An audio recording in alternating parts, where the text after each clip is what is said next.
What's up, everyone? Thank you so much for joining us for another episode of SempreInterTV. Today, I will talk you through the Campioni d'Italia taking on Sampdoria match at Siro. Before we get started, don't forget to like the video, subscribe to the channel, and leave a comment down below. We love hearing from you guys. Let's get into it. Well, guys, with the 19th Scudetto already in the bag, Inter really shifting focus, giving some bench players some starting minutes in this match with Sanchez, Young, Gagliardini, Vicino, D'Ambrosio, and Ranocchia getting them starting minutes in this match against Sampdoria side that has troublesome teams over the course of the season with their counter-attack and low block strategy. However, in this match, they didn't really pan out because their wingers didn't really provide any width. Their wingbacks were very static, and they were only trying to create up the middle of the pitch, where Inter were really confident in keeping a tight ship in that sense. But in the defensive phase, Sampdoria were applying a lot of pressure against Inter, trying to prevent them from building out the back, not allowing any space. But this Inter side, guys, still has enough quality, even with this many bench players starting the match, to swiftly move the ball up the pitch with the likes of Eriksen, Hakimi, Bastoni, and Sanchez starting in this match. And it was in the counter-attacking phase where we were really lethal and made the difference in the first half. In the 4-minute mark, Ashley Young putting in an excellent cross through the middle of the penalty box, where Gagliardini slid in to tuck the ball away in the far right post, giving Inter an early 1-0 lead. Sampdoria not really reacting beyond that. Inter still getting most of the possession and creating counter-attack opportunities, with Gagliardini around 26-minute mark winning the ball in the middle of the pitch, taking the ball forward and dishing it off to Sanchez, who curled it past Odero for the second goal for Inter. Sampdoria did manage to get a ball back, and this occasion they were the ones creating a turnover where Vicino turned the ball over middle of the pitch, with both our wing backs way far up the pitch, anticipating balls from the midfield to execute on the counter-attack opportunity of their own. However, the defense was caught off guard, and Candreva and Keita Balde combined brilliantly to give Sampdoria one goal back.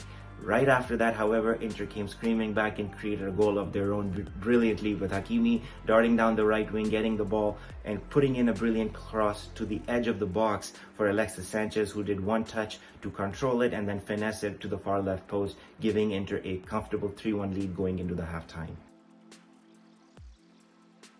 Second half meant more substitutions from Antonio Conte, giving more players an opportunity, with the likes of Sensi, Radu, Pinamonti coming on, but the routine starters of Brozovic and Barella also got some time in this match. Radu was fairly untested leading up to this game, and this game as well. Whatever Sampdoria put his way was fairly routine, so he wasn't really thoroughly tested. He did okay, in my opinion. Inter, however, in the second half did manage to get 2 more goals to really expand the lead to 5-1 and really finish the game off in style, with Pinamonti coming on as well, getting a goal set up by Barella. Barella literally came on maybe a minute or two before that Pinamonti goal, winning the ball, laying it off for Pinamonti, who had an easy shot on goal and comfortably converted it for a 4-1 Inter lead. And after that, around 70-minute mark, a Barella shot ricocheted off of a Sampdoria defender, who was inside the penalty box, giving Inter the penalty,